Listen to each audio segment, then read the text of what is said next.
Buenos días, buenas noches, buenas tardes, donde nos encontremos. Hola a todos. Aquí estamos conectados en la red número 19. Y como saben, bueno, esto lo disfruto por el canal de YouTube y los invitamos a que se suscriban a nuestro canal porque es muy importante para la URL y poder personalizar conectados en la red. Hoy tenemos como invitado a Juan Carlos Reyes. Juan Carlos Reyes es investigador de la Academia Nacional de la Historia, lugar por el cual ha pasado todo estudiante de historia o todo historiador o toda persona interesada en la historia, con toda seguridad, ha pasado por allí. Y también es docente de la Universidad Central de Venezuela. Así que bueno, Juan Carlos, bienvenido, un placer tenerte acá. Y hoy vamos a conversar de un tema que nos parece de suma relevancia dentro de la historiografía venezolana, y es un tema en el cual Juan Carlos se ha dedicado a estudiar, que es el tema que tiene que ver con, vamos a llamarlo, el encuentro de los poderes, o de esas Venezuelas del siglo XVIII, y cómo podemos masticar el proceso del poder en una sociedad tan, bueno, tan disímil y tan conflictiva y tan diversa como son todas las sociedades. Así que bueno, Juan Carlos, bienvenido y muchas gracias por haber aceptado nuestra invitación para estar acá. Bueno, ya para empezar, dinos de qué va esa investigación que estás llevando a cabo. Ok. Oye, gracias, más bien gracias a ti, Dora, por haberme invitado a compartir con ustedes este espacio que tú tienes, que bueno, en situación de pandemia es sumamente útil para difundir lo que está haciendo cada historiador. Sí, bueno, mira, inicialmente el trabajo al que me estoy dedicando en este momento está vinculado, que quisiera narrar una anécdota que me pasó con el profesor Manuel Caballero, que esa anécdota siempre se me quedó rondando en la cabeza, que era que él decía que si podíamos los venezolanos entender que el 18 de abril de 1810 los venezolanos se acostaron republicanos y cuando se levantaron en la mañana se acostaron monárquicos y en la mañana cuando se levantaron el 19 de abril eran republicanos. Él decía que tenía que haber otra explicación a eso. Había una historiografía muy dedicada a tratar de decir exactamente eso, que ciertamente ese día hubo una ruptura y pareciera que los venezolanos amanecieron como muy imbuidos de las ideas francesas y de la formación de una república y una separación de poderes y una cosa así, lo cual, por supuesto, como sabemos todos los historiadores, pues no es así. El problema fundamental que se me presentó a mí para entender esto, o digamos, la hipótesis de trabajo que ahorita la narraré, es que, bueno, hay toda una historiografía que pretende decir que gracias a los conocimientos que tuvo digamos, la dirigencia de la sociedad, en particular los blancos criollos, al conocimiento de lo que se había escrito en la monárquica, pero sobre todo lo que impulsó a la Revolución Francesa, tal cual los libros pues, de la Ilustración, de la enciclopedia, y pareciera que ellos estaban imbuidos de esas ideas, por lo cual llevaron adelante una república. El problema es que cuando yo pongo un objeto histórico, me doy cuenta que precisamente la clase que posteriormente en la independencia va a ser la que sí impulsó esas ideas, realmente ese mismo sector social, para no denominarlo clase como un término marxista un tanto venido menos, pero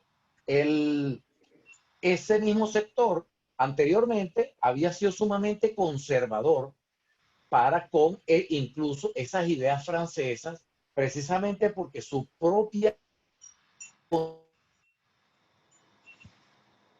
económica, esas ideas, en principio, nada más por su condición de amos de esclavos. Entonces, un amo de esclavos muy difícilmente va a apoyar unas ideas que impulsen la libertad de los esclavos. Es una cosa totalmente contradictoria.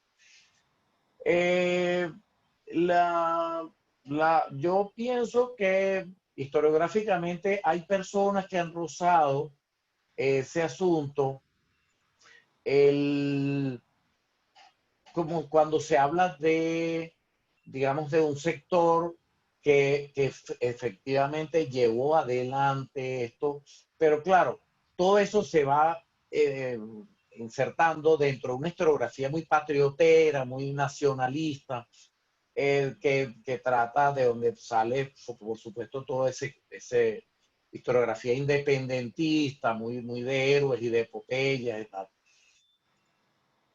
Pero incluso las personas que se han sentado digamos, a diseccionar más el problema, han tratado de establecer que el sector social más poderoso de la sociedad colonial había tratado de sobreponerse, digamos, o mantener sus privilegios y conservar su honor, una cosa que, porque ellos se consideraban, en particular los blancos criollos, desde la época de la conquista, se consideraban como los señores feudales, entre comillas, de América. Y por lo tanto eran los llamados a mantener los privilegios de nobleza, de todo este tipo de cosas. Y hay una historiografía más o menos extensa y bastante moderna acerca de digamos, la conservación de las prerrogativas, y por lo cual los mantuanos blancos criollos trataron de apuntar a conservar esas prerrogativas, pero esta historiografía apunta a que era un problema de conservar el honor y, y los privilegios de nobleza.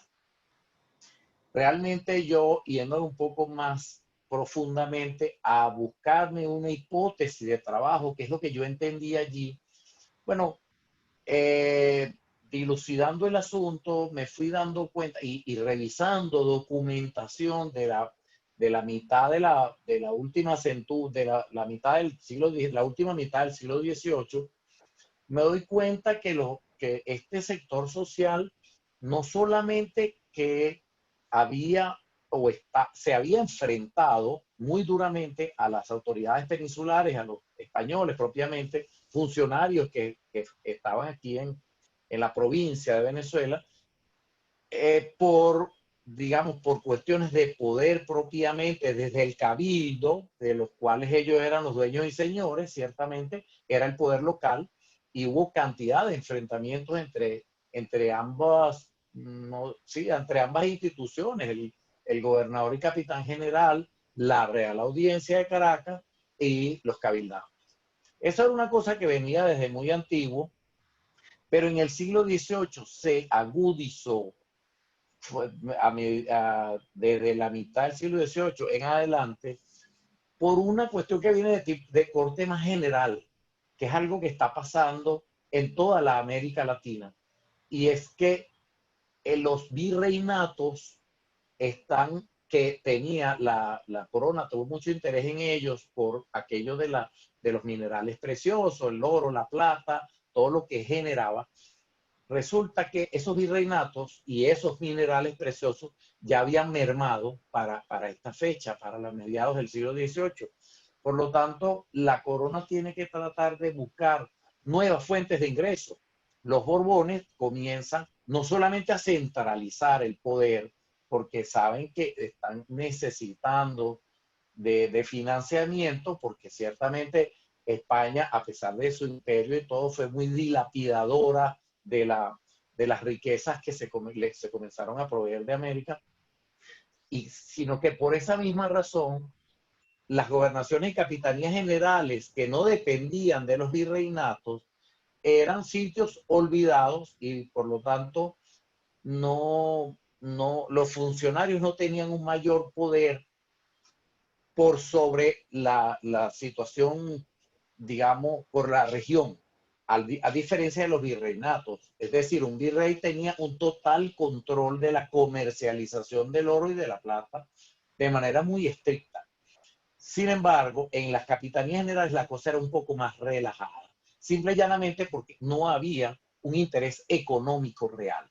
Y esto, a pesar de que suene muy marxista, pues el interés económico siempre mueve las sociedades en líneas generales. Y por lo tanto, en esta segunda mitad del siglo XVIII, comienza a darse un fenómeno, en particular en el Caribe, un fenómeno que comienza a surgir la economía agrícola. Comienzan las plantaciones de azúcar, las grandes plantaciones de azúcar, en particular en las Antillas, comienzan las grandes plantaciones de cacao. En el caso nuestro venezolano es importantísimo porque llegaron a tener muchísimo poder a finales del siglo XVIII por la comercialización del cacao, tanto lícita como ilícita por la vía del contrabando. Y en particular Venezuela es un país bueno, el contrabando no se ha podido combatir ni siquiera hasta hoy en día, y a lo largo de todo, incluso el periodo republicano, se ha tratado de controlar y nunca se ha podido, quizás por lo accidentado de nuestra geografía y lo amplio. Y tal vez nunca se controle el contrabando de ningún tipo.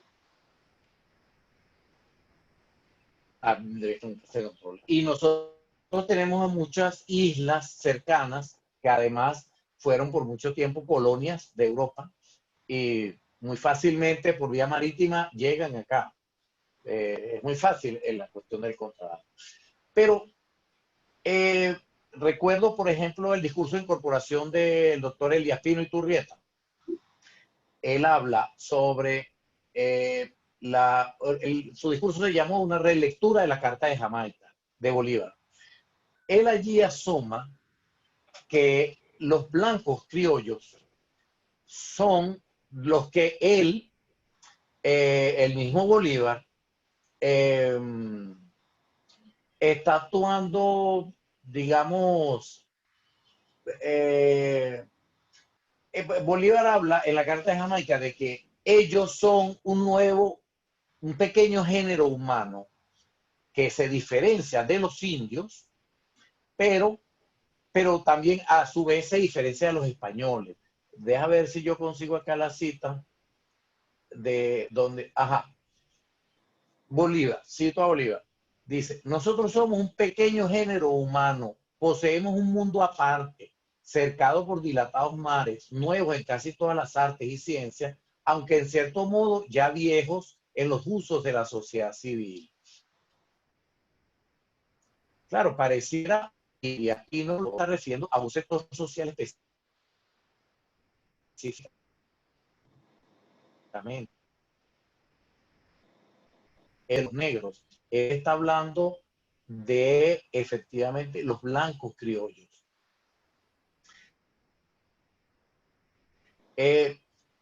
Eso nos lleva a pensar que el siglo XVIII para estos señores nobles en particular y dueños del cabildo, dueños de las grandes haciendas de producción, comienza a tener mucho poder y a tener mucho conflicto con las autoridades peninsulares.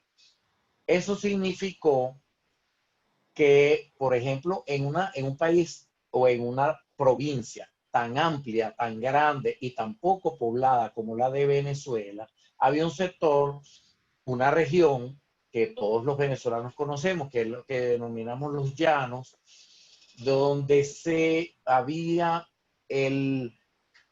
era muy difícil para el Estado español, que no tenía casi funcionariado, que no tenía casi ejército, y era bastante despoblado, pues tener control sobre esa región. Y los mantuanos, los blancos criollos, comienzan a levantar allí una serie de instituciones que son curiosas, son bastante curiosas, porque son una serie de instituciones que lo están haciendo paralelas al Estado español. Es decir, ellos crean unos tribunales unas ordenanzas, unas cuadrillas, digamos, para el control del llano. ¿Por qué? Porque el llano estaba el ganado fundamentalmente realengo, pero uno de los mejores negocios que había en esta época era pues la producción de ganado para el expendio de carne, todo este tipo de cosas. No, que recuerdo que una frase de François de Pons, él habla de que él le impresionó muchísimo la cantidad de carne que se comía en Caracas. Él hace una proporción anual y él dice, en ningún país europeo se consume tal cantidad de carne. Parecía que había mucha prosperidad, pero esa prosperidad económicamente estaba trayendo un problema político, que era que estos señores estaban comenzando a legislar por su lado en la parte de los llanos. Eso significa que había un aprendizaje de administración del poder de parte de los mantuanos. Ya no solamente un interés como que cada hacendado por sí mismo quisiera tener poder en su localidad, sino que ya se comienza un pensamiento unificado de trabajar en conjunto para, para adquirir cada vez mayor poder.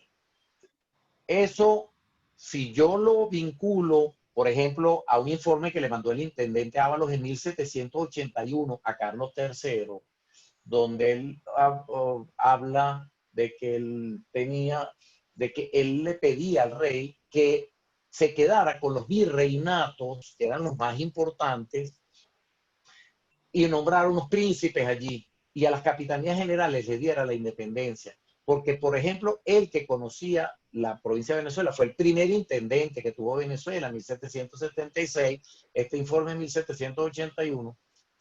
Él decía que aquí lo que se respira es independencia, todo el mundo habla de independencia, y en el fondo las capitanías generales son una carga para la monarquía, una carga económica. Por lo tanto, él le emite eso al rey porque él se está dando cuenta que hay una presión sobre las autoridades monárquicas, sobre los funcionarios peninsulares en función del poder político. Es decir, se comienza a demostrar que estos señores ya se están aglutinando, ya no digamos, porque son hombres poderosos y se reúnen en el cabildo, sino que ahora están comenzando a pensar en una situación de poder.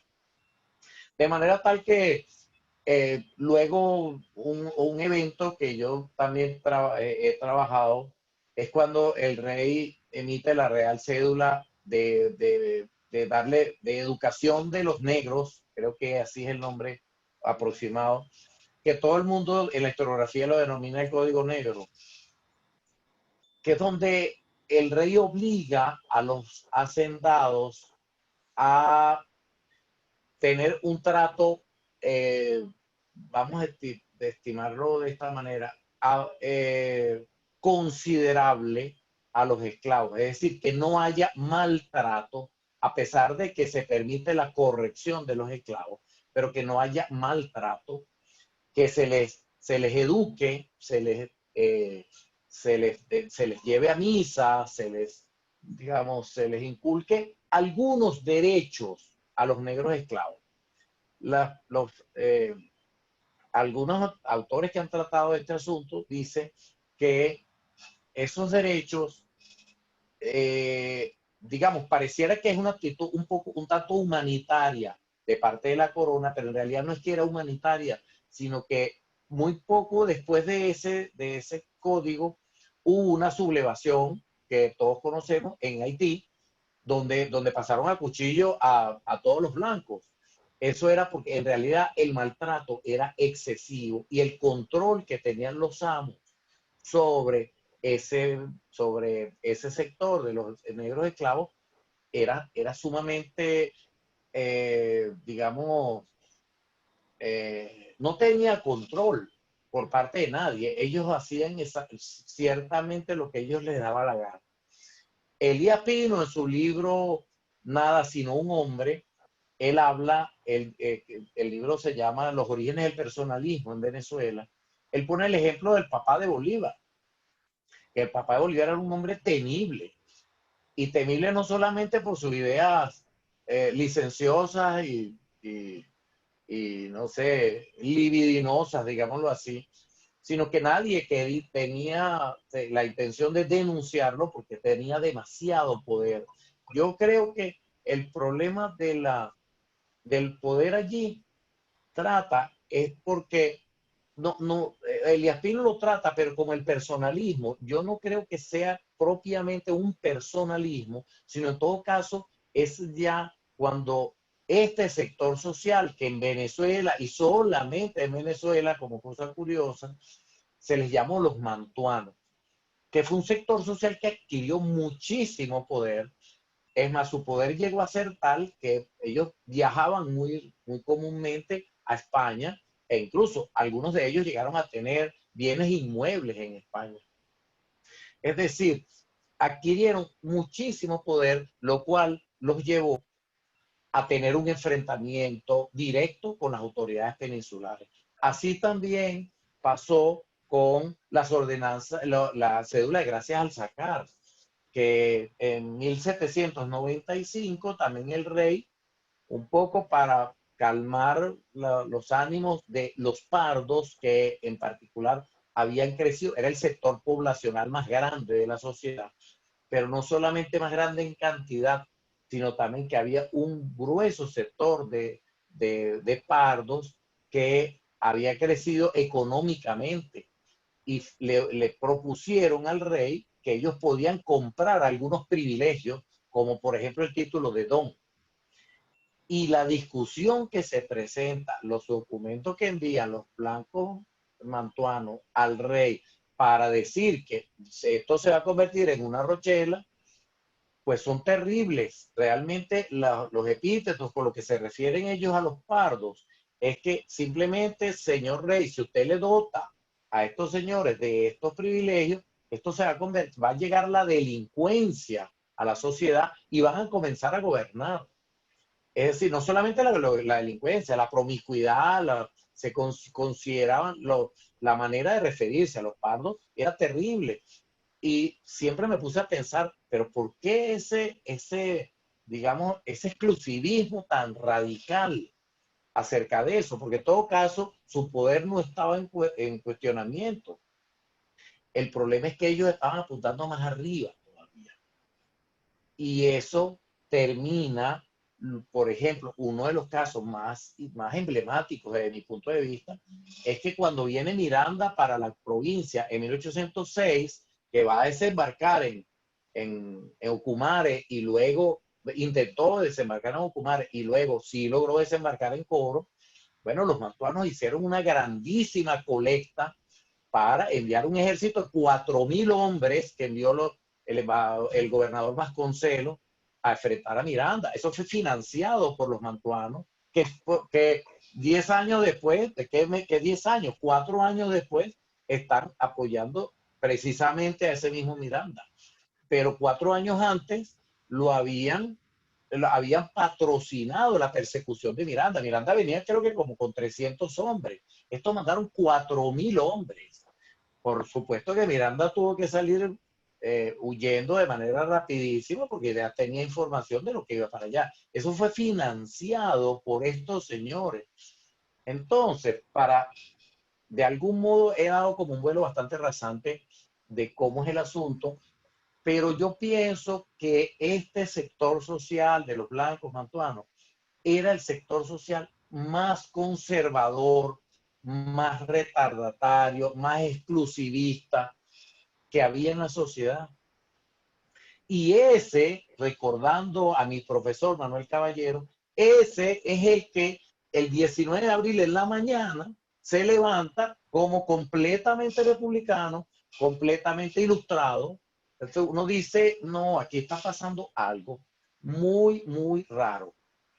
Y la explicación que le doy a esta, que es mi hipótesis, es que aquí el problema no se está tratando de, como cierta historiografía lo ha tratado, de proteger el honor, proteger la nobleza, los privilegios. No. aquí lo que se está tratando es de tomar el poder.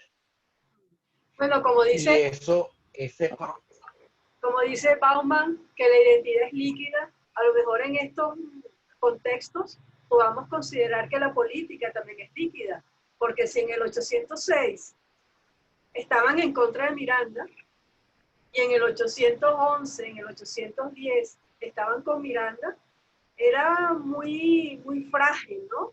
Esa mentalidad política de este grupo o muy oportunista, en todo caso. Acomodaticia. exacto, exacto. Es más, acomodaticia, claro, pero sobre todo por una cosa, porque había un hecho real que comenzaron a llegar las noticias a partir del año 1808, es que nada más y nada menos que Napoleón Bonaparte invade la península ibérica.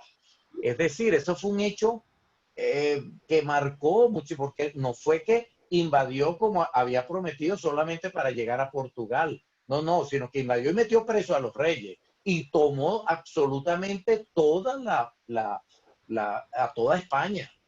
Es decir, España, el imperio se quedó sin cabeza visible. Entonces, puede ser un momento simplemente ideal. Es decir, eso es el aprovechamiento de una coyuntura, simplemente. Pero estos señores, hasta unos poquiticos tiempo antes de eso, pues defendían a la monarquía como edificio, como imperio, simplemente porque eso es lo que les permitía a ellos tener esos privilegios. Ellos simplemente lo que hacen es aprovechar esta coyuntura y más nada. Es decir, no es un análisis que hicieron estos señores y que se convirtieron en intelectuales de un momento a otro. No, no, no, no. Esto es un aprovechamiento de una coyuntura que incluso en la Primera y Segunda República implican, y de ahí creo yo que es una de las razones por las cuales se pierden, es que la población les tenía terror y por lo tanto la población se fue con Boves y con Monteverde. Claro. Porque les tenía terror a los mantuanos, porque los mantuanos eran quienes se habían, el Código Negro pedía que les dieran 25 azotes como máximo de castigo. Y ellos decían, pero ¿cómo es eso? ¿Por qué nos van a obligar a darle solamente 25 azotes a un negro? Entonces, estos señores forzaron la situación porque les convenía. Eso, desde mi punto de vista, Dora, es una falla de origen que tenemos nosotros como república. Es decir, aquí no se quería un cambio realmente para nada, ni siquiera el mismo Simón Bolívar, Dios me ampare y me favorezca y no me vaya a condenar por ello, pero resulta a lo que él mismo llamaba la pardocracia. Es decir, digamos, es muy evidente que quien se hace del poder en la independencia, en la república, está buscando por todos los medios de que haya un cambio, ciertamente, pero un cambio político de altura. No, no, los de abajo siguen quedando abajo, independientemente de quiénes sean. Algunos han argumentado que Rocio se nombró a nombre del pueblo y era pardo, tal, tal, tal. Pero esos son unos ejemplos muy, muy, muy tomados así con cintillo. De resto, no, de resto es todo un sector social. Tú hablas de la falla de origen, pareciera que es como también la condición humana, ¿no? En la política pareciera que lo que hay alrededor es un poco llegar al poder, la ambición, los intereses personales. Es decir, en términos de una teorización del poder, no estamos como hablando más o menos de una misma actitud humana que siempre ha habido en relación al poder, hablando de falla de origen. Sí, sí, estoy de acuerdo contigo. Es decir, yo lo que creo es que desde mediados del siglo XVIII hasta los principios del siglo XIX hubo un proceso de aprendizaje de un sector social de cómo gobernar. Y las personas que han estudiado el poder ganar que a pesar de no ser historiadora, una gran filósofa, explica que solamente aspiran al poder quienes en algún momento lo han podido tener, lo han podido administrar. Por ejemplo, los negros esclavos, ella habla que desde la antigüedad nunca los negros esclavos aspiraron al poder como poder en sí mismo. Ellos aspiraban a su libertad, que es otro problema. Pero el poder, ellos no, esos sectores no entienden lo que es el poder. En cambio, estos sí sabían lo que era el poder y sabían lo que buscaban. Y por eso, Miranda, hay tal cantidad digamos, de edictos y cosas para condenar no solamente a Miranda y los que vienen con él, sino la persecución que se hace en la provincia para ver si hay alguien que osara tener algún tipo de comunicación con este señor que era un demonio. Pero era un demonio porque se atrevía a hablar de libertad de esclavos. Pero este tipo se volvió loco. Eso es 1806 y 4 años Simón Bolívar a buscarlo y se lo traen de Inglaterra. Es decir, y todo el mundo lo apoya, pero 4 años, no, eso, como decía Manuel Caballero, eso ahí no cuadra, no encaja. Claro. Entonces, mi hipótesis de trabajo es que esto lo que está buscando es la conquista del poder. Exacto. Tú has hablado del informe del intendente Ábalos, hablaste del código negro, hablaste de las gracias al sacar, es decir, como fuentes fundamentales en esto en lo cual te estás moviendo. ¿Qué otras fuentes estás utilizando? ¿Fuentes primarias? ¿Qué tipo de materiales? ¿En qué te estás basando para esa investigación? Bueno, por ejemplo, en todo lo relativo a lo que son las ordenanzas de llanos, hay una gran cantidad de documentación que existe en la Academia de la Historia acerca de la administración de justicia en los llanos por parte de los hacendados. Las ordenanzas de llanos están publicadas, pero en la documentación se nota cómo se administró la justicia. Es decir, a quién se le condenó por cuatrero, a quién se le persiguió, a quién se le enjuició, porque ellos nombraron un tribunal de llanos. Cosa que, ¿cómo vas a nombrar un tribunal de llanos en una sociedad monárquica? Es decir, es un estado paralelo. Y sin embargo, funcionaba. Y curiosamente, fue condenada por los gobernadores y siempre le pusieron obstáculos a que se hiciera, pero el problema es que los tentáculos de la monarquía no podían llegar hasta el llano. Entonces, a pesar de que los condenaban, ellos los seguían trabajando, pero nunca se los aceptaron. Pero dentro de las primeras medidas que toma la República en 1811 es la aprobación de las ordenanzas de llano. Por supuesto, son ellos mismos los que tomaron el poder.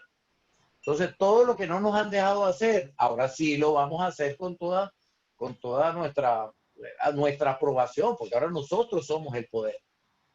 Ahí hay mucho documento de cómo se condena, cómo se trabajaba el ganado, cómo se trasladaba.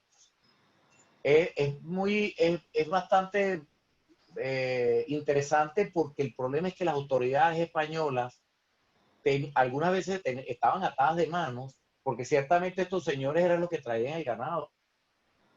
Entonces ellos le decían, ustedes no se pueden meter acá con nosotros. Y el gobernador, por supuesto, de turno, porque hubo varias ordenanzas de llano, el gobernador de turno le decía, pero ustedes están locos. Y resulta que ellos decían, no precisamente locos, es que usted no se puede meter acá, esto es nuestro territorio. Y siempre hubo polémica por eso, porque en el llano, quien administraba la economía del llano eran los blancos. Y curiosamente, algo de lo que yo estoy trabajando es que el sector de blancos, que todo el mundo lo ha tratado de definir, yo más o menos escogí este tema, que yo he leído muchos trabajos que trata acerca de la negritud, de los negros, tanto esclavos como libres, acerca de las cumbres, la rochela, la esclavitud propiamente, cómo se le trató a los esclavos en la época colonial. Hay mucha bibliografía acerca de eso. hay alguna otra que trata ahora de los pardos como sector social, también se ha trabajado. Ahora, yo me di cuenta que aquí había habido un pequeño vacío. Faltaban los mantuanos, porque el problema es que meterse con los mantuanos es como meter un dedo en la llaga de nuestro propio corazoncito republicano, de que no aceptamos el que estos señores eran unos señores sumamente egoístas. Ellos no le dieron la participación a nadie, ni se la querían dar, ni lo pretendían dar nunca. Cuando Bolívar en el 16 se viene de Haití, que el Petión lo provee de armas y hombres, casi que lo obliga a que dé un decreto de liberación de los esclavos. Y él hizo ese decretico, pero ese decretico nadie lo leyó, nadie lo aplicó, porque no era su intención. Estaba loco Petión si creía que Bolívar iba a dar un decreto de liberación de esclavos, como efectivamente no se liberaron a los esclavos nunca en Venezuela, sino luego entrado ya el siglo XX con Monagas. Es decir, yo cuando me puse a pensar el problema del poder, yo dije, aquí está la solución de lo que Manuel Caballero me comentaba a mí, que no podía, había, algo pasaba, que como estos señores se acostaron monárquicos y se levantaron republicanos. No, no, no, no. Ellos se acostaron sedientos de poder y en la mañana se dieron cuenta que podían tener el poder. Y lo asumieron. Y por eso se llevaron a Emparan a la Plaza Mayor. Se acostaron sedientos y se levantaron. Exactamente. Juan, tu trabajo historiográficamente, exacto. ¿qué va a aportar? ¿Cuál es el aporte o cuál es el debate que va a traer a la mesa lo que tú estás investigando? Ok, bueno, mira, yo pienso que este sector de los blancos criollos de algún modo ha sido trabajado, pero yo de lo que he leído me he dado cuenta que las personas rozan el problema. Es decir, hay muchos trabajos que apuntan a la manera como los mantuanos defendieron su derecho a poder usar una sombrilla, su derecho a poder usar una alfombra en la iglesia, su derecho a tener en la iglesia una banqueta, un banco especial, a tener tal cantidad de esclavos, ese tipo de cosas, entendiéndolo como un problema de honor, como un problema nobiliario. No, no, no, yo me di cuenta de algo. Esto no es un problema nobiliario ni de honor, esto es un problema de eso es lo que el aporte que pretendo yo dar a la historiografía es ese, que esto es un problema de poder. Ellos lo que están peleando no es por la sombrilla ni por la alfombra. Ellos están peleando es porque yo le voy a disputar a la iglesia y a los funcionarios peninsulares un lugar de privilegiado cuando se ve en las iglesias, cuando haya los grandes eventos, a propósito de los eventos que se hacían festivos en las épocas coloniales. Pero eso se ha tratado como una curiosidad, la manera como ellos han defendido eso como gatos patas para arriba. Pero en realidad no es la defensa del honor, del honor. En este caso el honor es como quizás lo decía Maquiavelo, es una virtud, es la búsqueda del poder político. Entonces, hay la preocupación mía, y me recuerdo mucho de Manuel Caballero, que siempre estuvo enamorado de Nicolás Maquiavelo. Pues yo me leo a Maquiavelo y ciertamente me doy cuenta que detrás de todas esas formas sociales que a uno le parecen curiosas porque no son de nuestra época y son llamativas, llaman la atención, X, pues resulta que detrás de todo eso lo que hay es un ánimo, una búsqueda del poder político, porque ya además el poder económico lo tenían. Claro, una ansiedad. Entonces, yo lo que creo es que había faltado.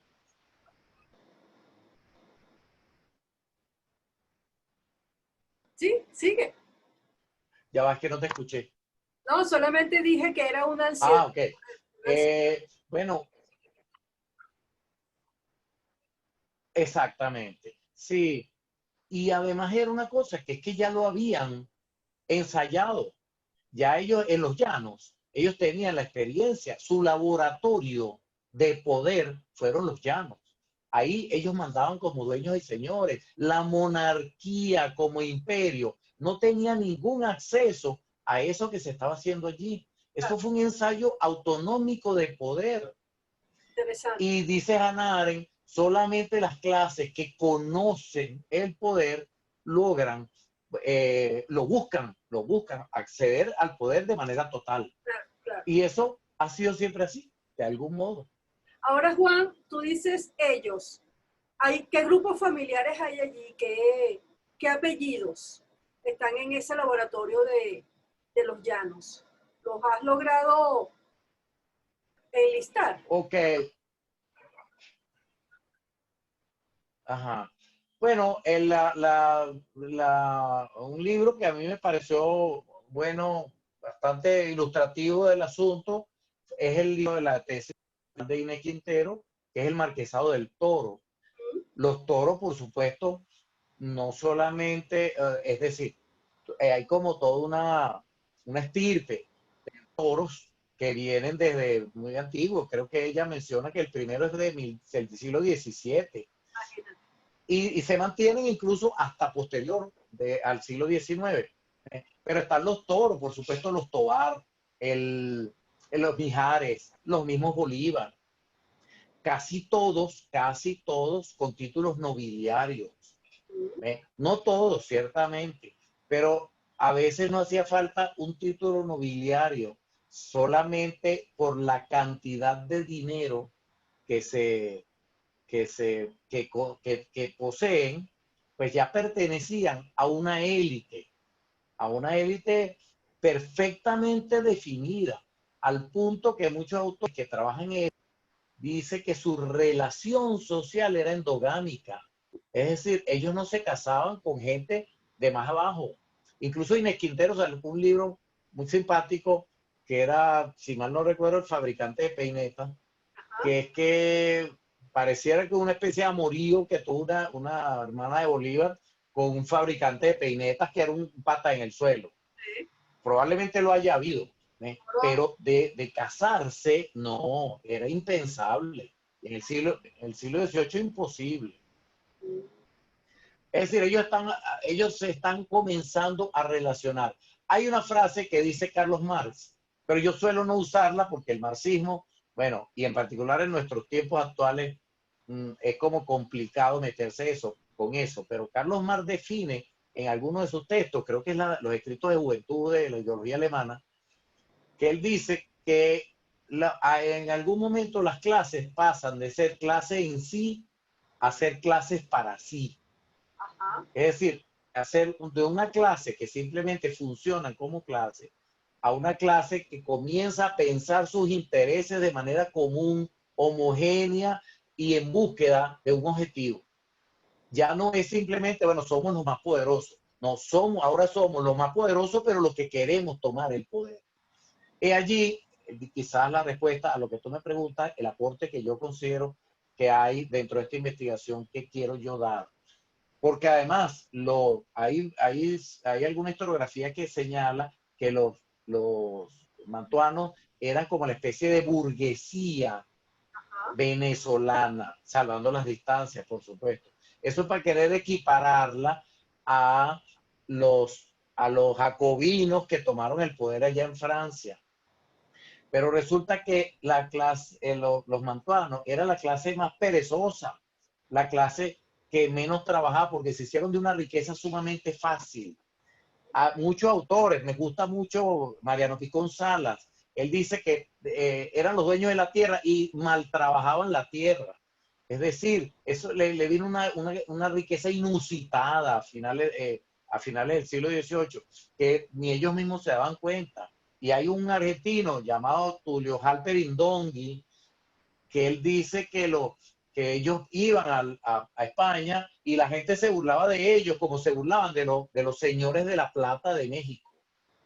Porque claro, los españoles decían, estos son americanos, estos son de segundo nivel. No, ellos iban allá a creerse de primer nivel.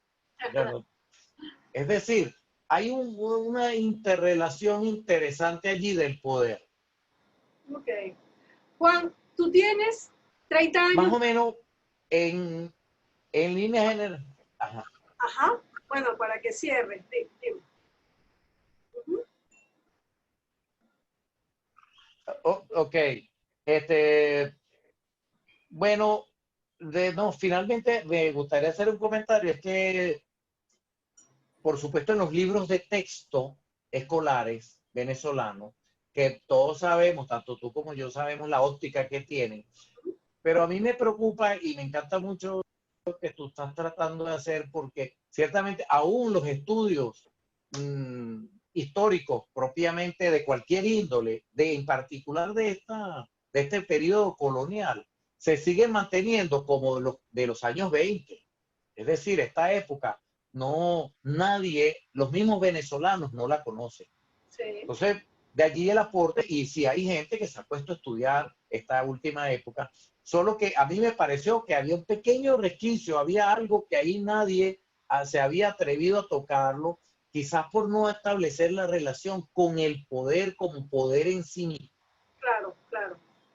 ¿Ven? Y, y, Con tam- eso sí me parece que cierro. y también darle presencia a otras agencias. Por ejemplo, yo creo que necesitamos estudios sobre los indígenas, porque en eso que tú estás estudiando, los cuatreros probablemente muchísimos eran comunidades indígenas que se habían, no sé, emigrado, que Sí. se habían ido de otras regiones, porque también el asunto de la distribución de la tierra sigue siendo un problema serio. Es decir, pareciera que son problemas que se vienen repitiendo a lo largo de la historia y que nosotros los vamos dejando, ¿no? ¿Cuáles son los actores? Me pregunto yo dentro de esos procesos, además de lo que tú estás estudiando. ¿Quiénes están allí dentro de ese proceso tan complejo, ¿no? Eso es algo que tenemos que darle también una visibilidad. Juan, tú tienes 30 años trabajando en la Academia Nacional de la Historia. 30 Sí, años, sí. se dice fácil, se dice En el fácil, Departamento de Investigación. se dice fácil. ¿Cuál es el balance de Juan Carlos Reyes Sí. en esos 30 años?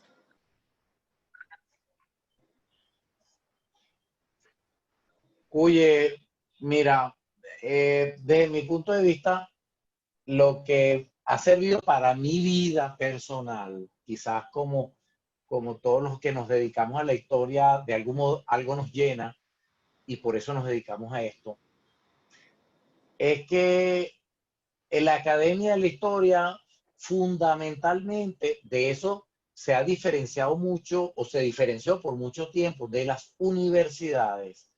Pero la Academia de la Historia siempre, por una cuestión propia, no que se lo hayan planteado a propósito, pero por una cuestión propia, se dedicaron al estudio de la historia colonial, mientras que las universidades le tenían como ojeriza a lo colonial. En cambio, la Academia de la Historia siempre, desde que se fundó, no solamente que se dedicaron al estudio de la historia colonial, sino que a tratar de preservar un archivo de documentación histórica de la época colonial. Entonces, para bien o para mal, pero los, los estudios históricos, tenemos un nuevo oyente. Tenemos una alumna. A una alumna que, bueno, la Academia de la Historia, sí. Entonces, ¿de qué me sirvió a mí? Mira, yo soy persona que conozco muy bien la paleografía.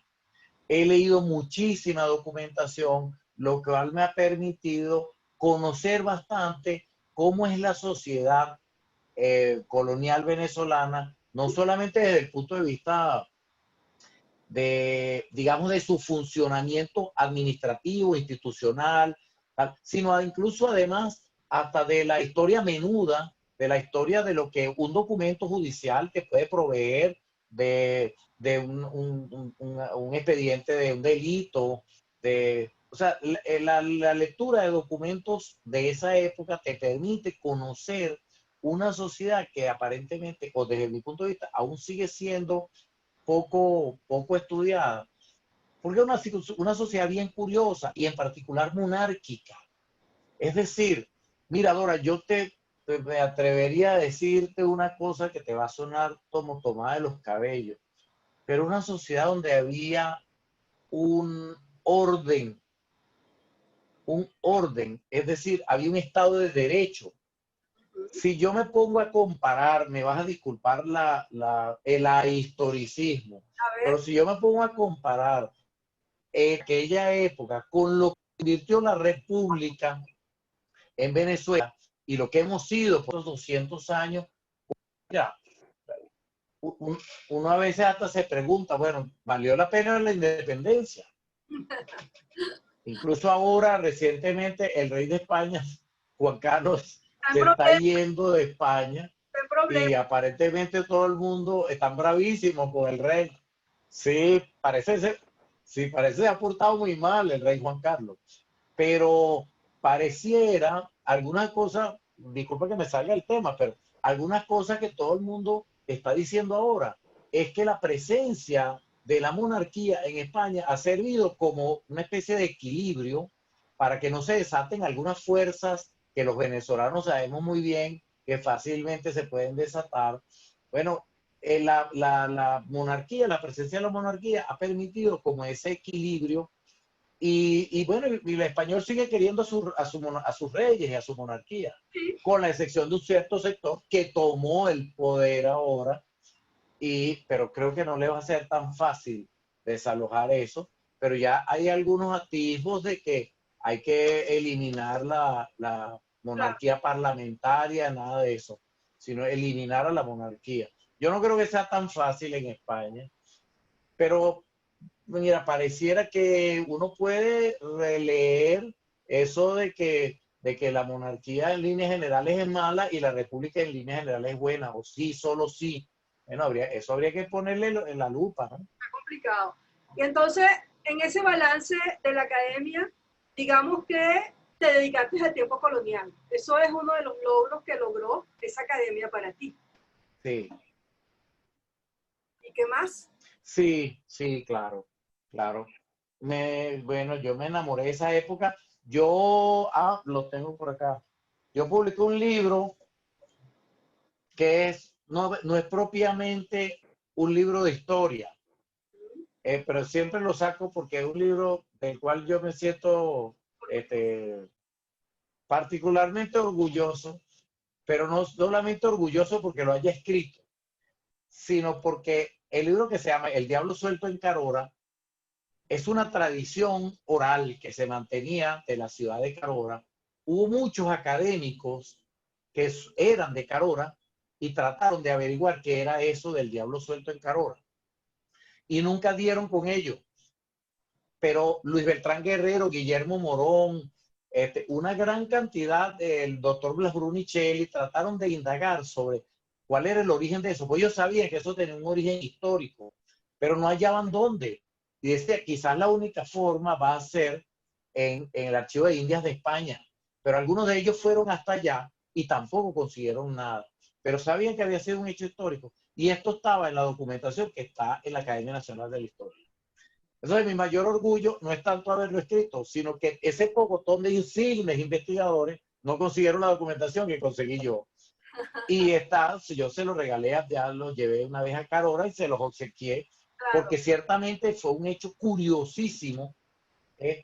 No lo denominé como historia de eso, porque realmente es un cuento, pero es un cuento con pleno fundamento histórico de un crimen que hubo en la ciudad de Carora, pero los caroreños se pusieron algunos bravos porque la historia se pensaba que era que los alcaldes de Carora habían perseguido a unos contrabandistas y los habían asesinado. Ellos mataron a 8 personas en la Plaza Mayor de Carora en 1734. Y resulta que el cuento fue exactamente al revés. Los supuestos contrabandistas eran funcionarios de la compañía guipuzcoana que iban con la intención de evaluar la gestión de los alcaldes que sí eran contrabandistas. Y resulta que los alcaldes nos metieron presos y ellos se lograron escapar de la cárcel, se fueron a la iglesia.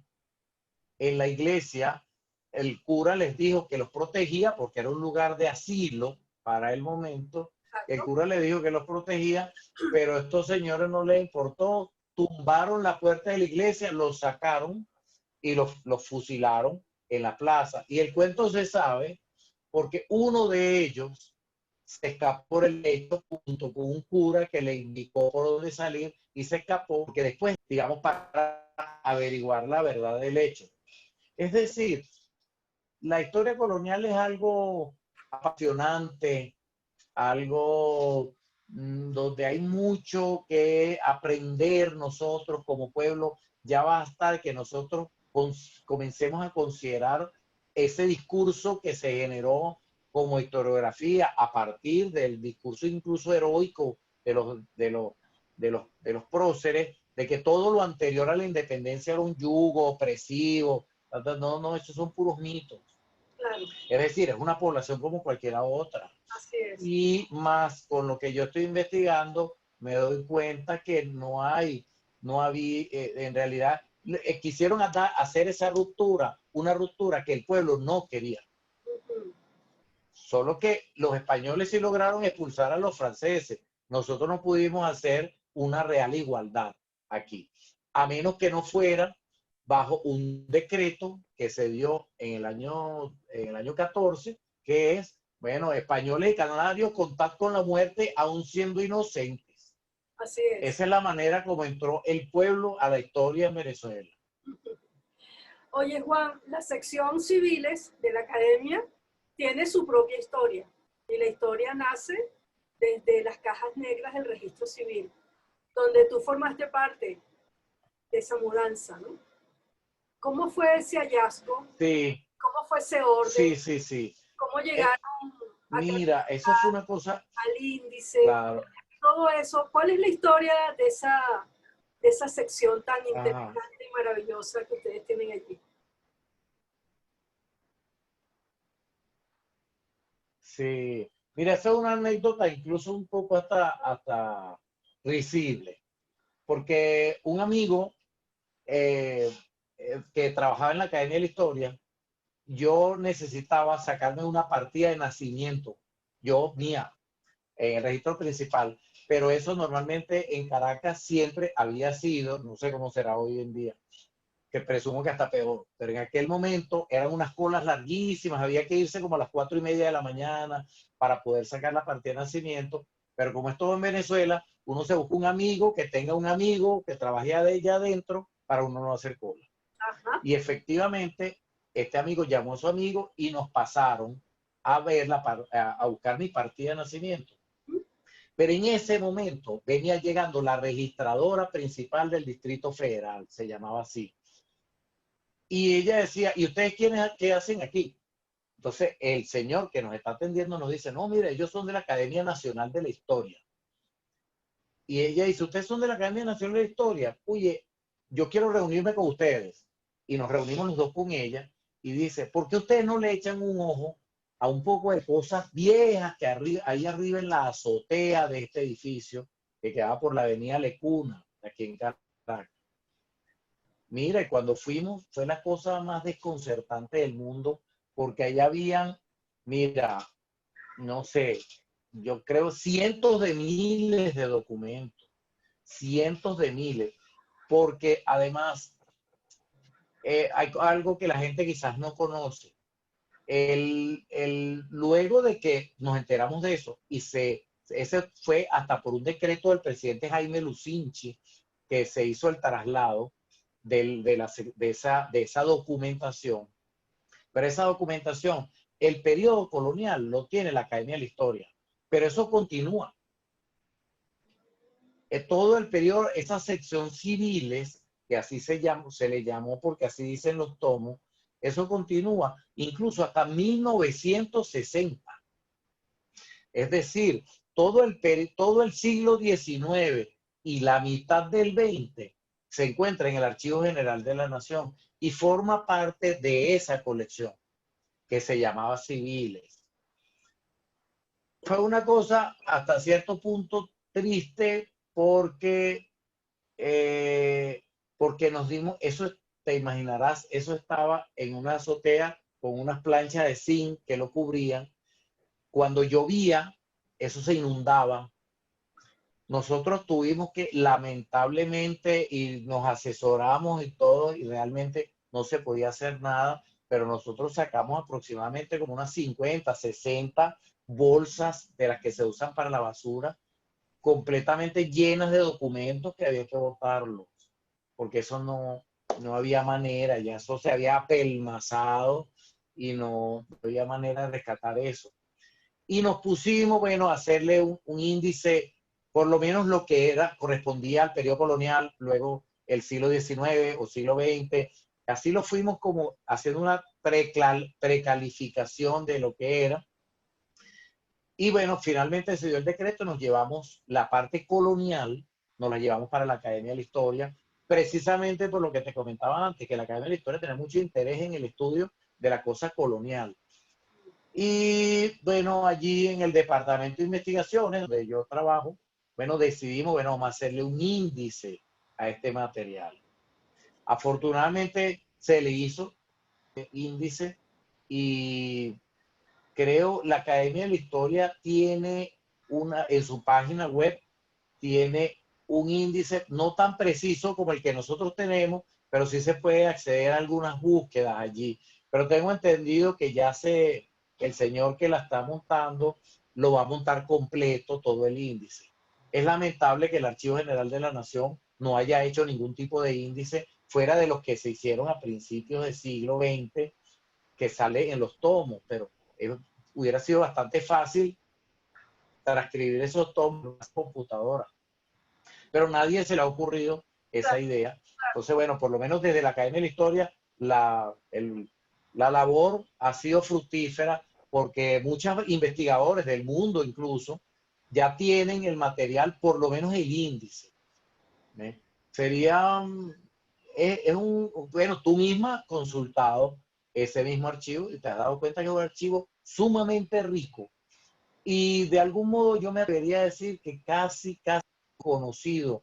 A partir de la aparición de esa documentación, comenzaron a haber nuevos estudios un poco más detallados de cómo era la sociedad colombiana. Se volteó el teléfono.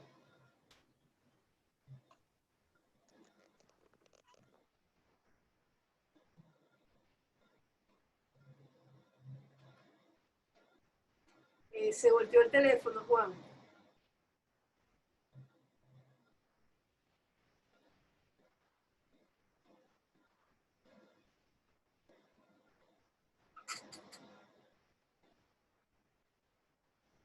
Tuvo un problema técnico, Juan.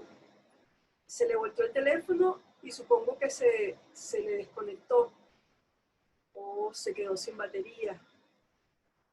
Estábamos conversando del hallazgo que significó en el registro principal la localización de esta colección, que es una colección riquísima del periodo colonial en la historia de Venezuela y, como nos acaba de decir Juan, del siglo XIX y llega hasta el siglo XX. Ellos lograron clasificar toda la primera parte del periodo colonial y la segunda parte y la tercera pasaron al Archivo General de la Nación. Todavía no se sabe qué ha pasado con ella, pero me consta que la que está en el archivo de la Academia Nacional de la Historia tiene un índice que han elaborado y es un índice bastante útil y bastante accesible para poder entrar en la maraña que significa todas estas denuncias, porque la mayoría son denuncias de la sociedad. La última conversación, la última pregunta que le tenía yo a Juan en esta conversación tenía que ver con las humanidades digitales. Y pensábamos que con los recursos a futuro podíamos pensar en que esta colección maravillosa de la Academia Nacional de la Historia pudiera ser digitalizada. Y por qué no pensar en pares para el caso de España o pensar en la Biblioteca Hispánica que funciona en España también para el mundo.